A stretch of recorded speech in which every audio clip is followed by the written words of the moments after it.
धनार्थाय हरेर्हरिनेत्रकृतालयाम्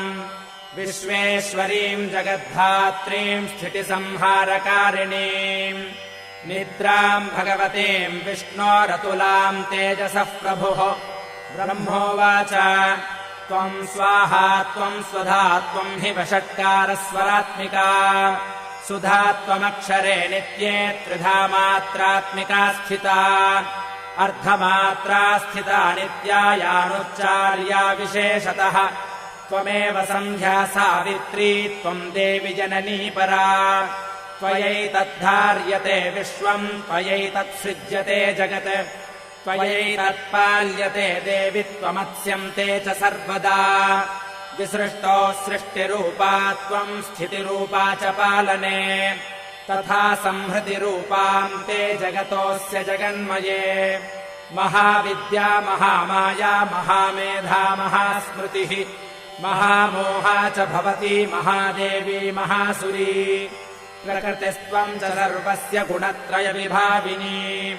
कालरात्रिर्महारात्रिर्मोहरात्रिश्च दारुणा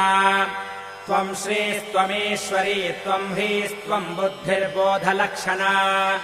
लज्जा पुष्टिस्तथा तुष्टिस्त्वम् शान्तिः क्षान्तिरेव च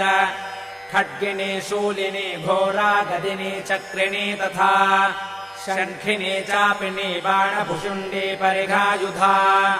सौम्या सौम्यतरा शेष सौम्येभ्यस्त्वति सुन्दरी परापराणाम् परमा त्वमेव परमेश्वरी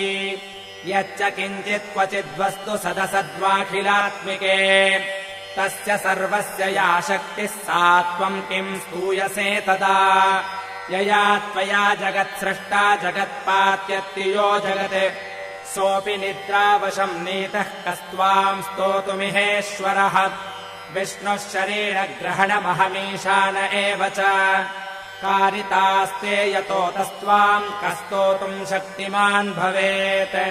सा त्वमित्थम् प्रभावैः स्वैरुदारैर्देवि संस्तुता मोहयेतौ दुराधर्षा वसुरौ मधुकैटभौ प्रबोधम् च जगत्स्वामी नीयतामच्युतो लघु बोधश्च क्रियतामस्य हन्तुमेतौ महासुरौ ऋषिरुवाच